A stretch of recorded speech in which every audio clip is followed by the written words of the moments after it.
Oh, they'll be in all sorts of trouble. I must say, more is being made of that partnership offer than really exists. She just said she'd guarantee the Liberals and Nationals supply, which means they can govern, and she wouldn't vote them out of office. But she said, I'll stay apart. They can't control me.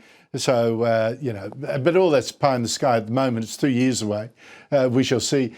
James, I did hope that Parliament got a lesson, because at the end of last year, the Senate voted to ban Pauline Hanson from the Senate for 7 sitting days after she wore a burqa in Parliament to protest that not being allowed to present a bill to ban the burqa.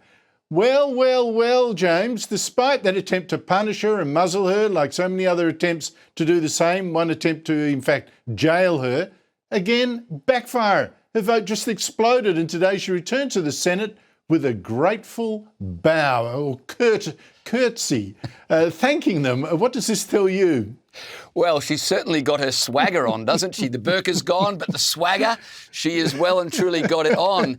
She came out with a great line too, Andrew. She told the senators, you tried to silence me, and then she went for it, just like you're trying to silence millions of Australians. That's a great line, because immediately she said that, she pivoted to mass immigration and, of course, energy policy. And many Australians feel like we're not being listened to. And then she used another term, which I think will resonate with people. She talked about the uni party. In other words, there's no discernible difference between Labor and Liberals. You guys are all the same. You ignore me, just like you ignore average Australians. And I think those images and that sort of language will very much cut through. They will rue the day they kicked her out of the Senate, because they just gave her a greater platform.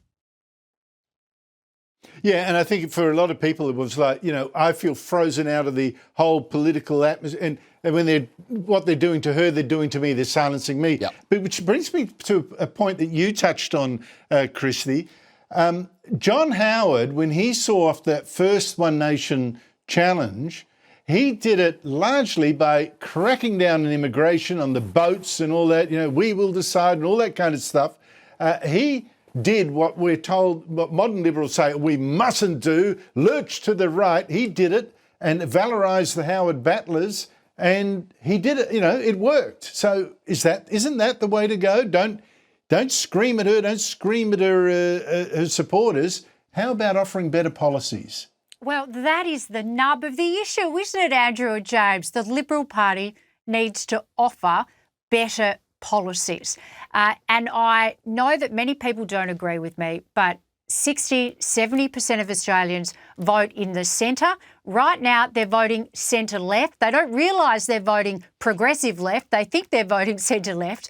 But we need to bring them to vote centre-right, to switch people from Labor to Liberal, not from National to One Nation or from Liberal to One Nation. There isn't a large enough percentage of the vote to win a pathway to government without switching to the centre-right. And that means you have to land a viable, understandable, economically viable message on immigration and issues that Australians care about that will land with centre-right voters, because the Labor Party is ignoring it.